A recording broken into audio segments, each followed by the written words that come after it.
Hello bachcho, let's see this question. So our question says that make a list of conventional and non-conventional sources of energy. Give a brief description of harnessing one non-conventional source of energy. तो हमारे इस question में हमें एक list एक point बताने बोल रहा है conventional and non conventional sources of energy. हमें डिस्क्रिप्शन देना है ब्रीफ में for harnessing any one non conventional source of energy. तो हमारे इस क्वेश्चन का जो की कंसेप्ट है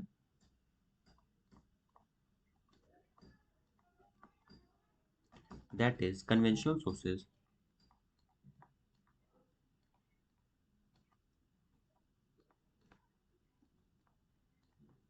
of energy are limited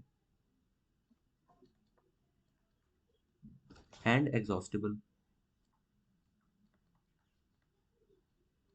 मतलब ये लिमिटेड क्वांटिटी में प्रेजेंट है अर्थ पर और ये खत्म हो सकते हैं. So they are exhaustible and non conventional sources of energy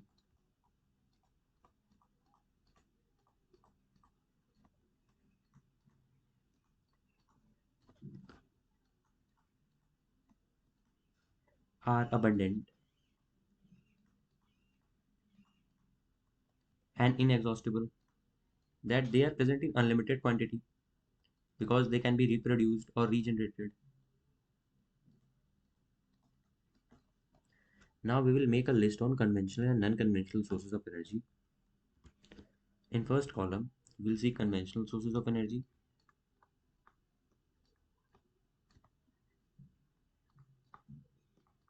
And here in second column, we'll see non-conventional sources.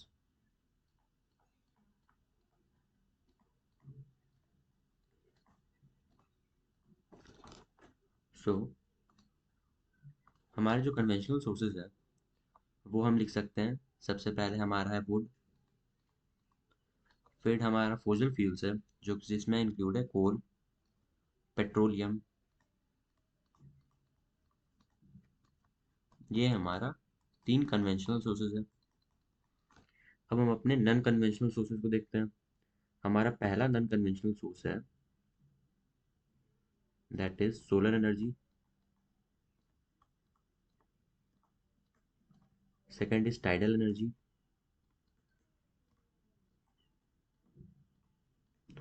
Third is nuclear energy.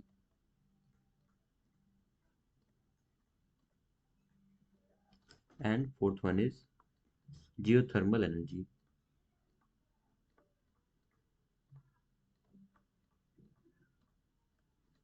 तो ये हमारे non conventional sources of energy हैं. तो यहाँ पर हमारा फर्स्ट क्वेश्चन कंप्लीट होता है जिसमें हमें एक लिस्ट बनाना था conventional and non conventional sources of energy के बारे में. अब हम अपने सेकंड क्वेश्चन को देखते हैं. So the second question says that हमें एक डिस्क्रिप्शन देना है हार्नेस करने के मेथड को कोई भी एक non conventional sources of energy के बारे में. So we will write here that harnessing, यहाँ पर हम कोई भी एक नॉन कन्वेंशनल सोर्स ले लेते हैं. हम ले रहे हैं यहाँ पर न्यूक्लियर एनर्जी और इसके मेथड को हम देखते हैं. ये हमारा एक नॉन कन्वेंशनल सोर्स है. So now we will see the methods to of harnessing nuclear energy. So our first point will be that nuclear energy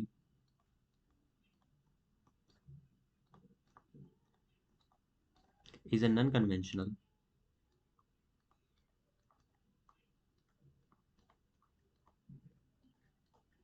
energy source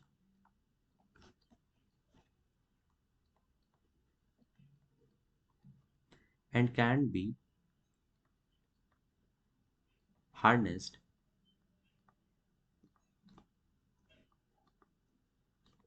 by nuclear fission.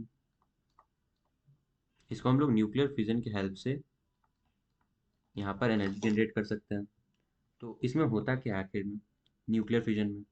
तो इसमें the nucleus of a heavy atom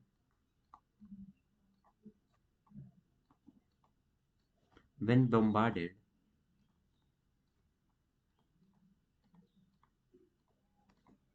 with low energy neutrons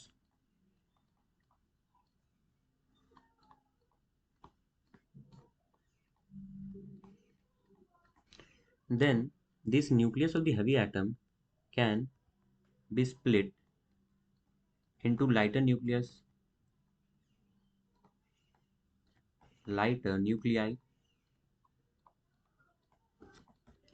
और इस process में हमारा we can write that when done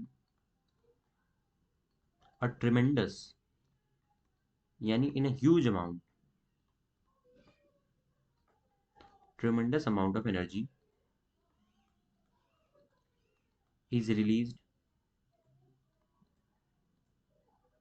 और यहाँ पर हम मान लेते हैं कि इस एनर्जी को हम लोग कैसे यूटिलाइज कर सकते हैं, तो इस एनर्जी को हम लोग डिफरेंट फॉर्म्स में यूटिलाइज कर सकते हैं। पर हम यहाँ पर अपने एक पॉइंट को देख लेंगे दैट अगर इस एनर्जी को हम लोग यूटिलाइज करते हैं for producing electricity, so it can be used as the released energy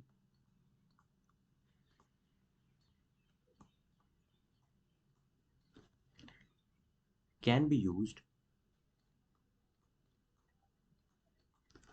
to produce steam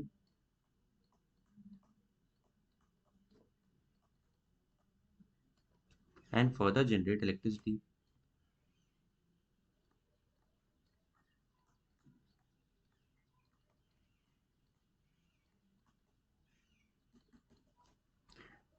तो हमारे इस जो हार्नेसिंग मेथड है या इस पूरे क्वेश्चन का हम बोल सकते हैं जो की कंसेप्ट है that is the nuclear fission, जो कि हमारा ये सेकंड पॉइंट है, ये हमारा है की कंसेप्ट। तो हमारे न्यूक्लियर एनर्जी में सिंपली ये होता है कि एक हैवी एटम का न्यूक्लियाई होता है जो कि अनस्टेबल होता है, तो इसमें हम छोटे न्यूक्लियाई को यहाँ पर बम्बार्ड कराते हैं। तो जैसे हम बम्बार्ड कराते हैं ये जो पूरा होल न्यूक्लियस है हमारा, ये अनस्टेबल हो जाता है और फिर ये स्प्लिट कर जाता है दो छोटे छोटे न्यूक्लियस में जो कि स्टेबल होते हैं। ये हमारा अनस्टेबल है जो कि ये बड़ा न्यूक्लियस है, एंड यहाँ पर दो छोटे जो होते हैं स्टेबल न्यूक्लियाई बन जा रहे हैं। और यहाँ पर हमारा जो मास है कुछ वो कुछ एनर्जी में कन्वर्ट हो जा रहा है, मास टू एनर्जी कन्वर्जन।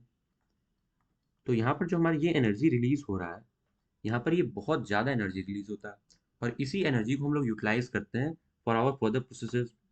इसको हम लोग यहाँ पर देख सकते हैं एग्जाम्पल के तौर पर, इसको हम लोग यूज़ कर सकते हैं for producing steam from water, and ये स्टीम हमारे टरबाइन को रोटेट कर सकता है जो कि हमारे जनरेटर से कनेक्टेड रहता है और हमारा जनरेटर इलेक्ट्रिसिटी प्रोड्यूस कर सकता है।